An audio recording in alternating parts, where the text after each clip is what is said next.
श्रीगुरवे नमः। ओम शांति शांति शांति।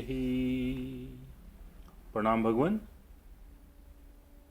भगवत गीता के 14वें अध्याय का दूसरा मंत्र, उसमें एक मुखड़ा आया है, बहुत सुंदर। मम साधर्म्यम आगता। इस मंत्र की व्याख्या में उड़िया बाबा ने बहुत ही सुंदर ज्ञान पर दृष्टि डाली है। तो मंत्र इस प्रकार है, इदम ज्ञानम उपाश्रित्य मम साधर्म्यम आगता सर्गे अपि न उपजायन्ते प्रलये न व्यथन्ति च। अर्थात इदम ज्ञानम उपाश्रित्य, इस ज्ञान को आश्रय करके अर्थात धारण करके, मम साधर्म्यम आगता, मेरे स्वरूप को प्राप्त हुए, सर्गे न उपजायन्ते, सृष्टि के आदि में पुनः वो लोग उत्पन्न नहीं होते, च प्रलय अपि न व्यथ्यन्ति, और प्रलय काल में वो व्याकुल नहीं होते। अर्थात वो इस अध्यात्म के रहस्य को आत्मसात कर चुके हैं। अब उड़िया बाबा इसके संदर्भ में लिखते हैं, इस तत्व ज्ञान का आश्रय लेने पर मेरे स्वरूप को प्राप्त हुए पुरुष सृष्टि उत्पन्न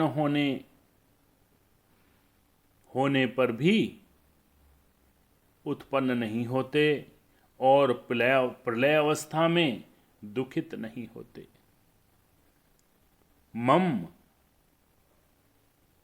साधर्म्यम आगता, मेरे साधर्म्य अर्थात समानता को प्राप्त हुए वे लोग, अर्थात भगवान यहाँ पर कह रहे हैं कि मेरे समान आ गए हैं वो लोग, क्योंकि मेरे स्वरूप को पहचान गए हैं। ऐसे लोग जिस प्रकार सृष्टि की उत्पत्ति स्थिति और प्रलय में मैं असंग रहता हूँ, वो लोग भी जो तत्वज्ञानी हैं उसी प्रकार असंग रहते हैं।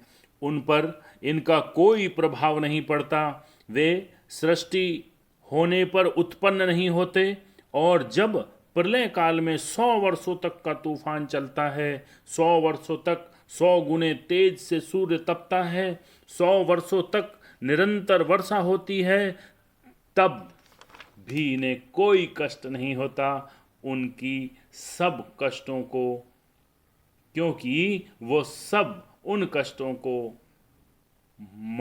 मरीचिका के समान असत देखते हैं।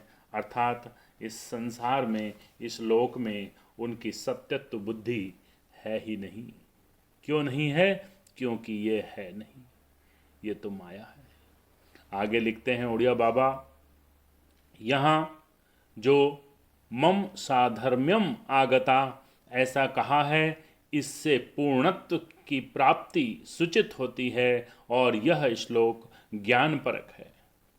उपासना के द्वारा भगवत लोक की प्राप्ति तो हो जाती है, किंतु भगवत्ता की प्राप्ति नहीं होती, कुछ भेद रहता ही है।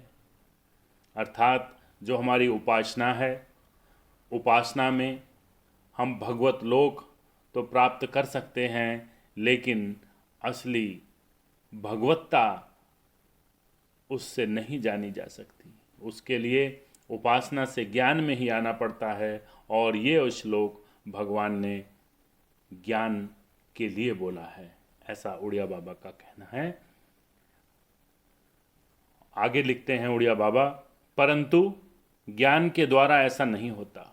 जैसे मठाकाश घटाकाश का भेद निवृत्त होने पर एक महाकाश ही रहता है, ठीक उसी प्रकार एक तत्वज्ञान के द्वारा संपूर्ण उपाधियों की निवृत्ति होकर एक निरुपाधिक निर्विशेष ब्रह्म ही रहता है। उससे किसी का कोई भेद नहीं रहता। क्यों नहीं रहता? क्योंकि उससे भिन्न किसी की सत्ता है ही नहीं। ना सतो विद्यते भावो न अभावो विद्यते सतः। गीता के प्रमेय को बार बार उपलक्षित करते हुए उड़िया बाबा ज्ञान परक मंत्रों में ओम श्री गुरुवे नमः। प्रणाम।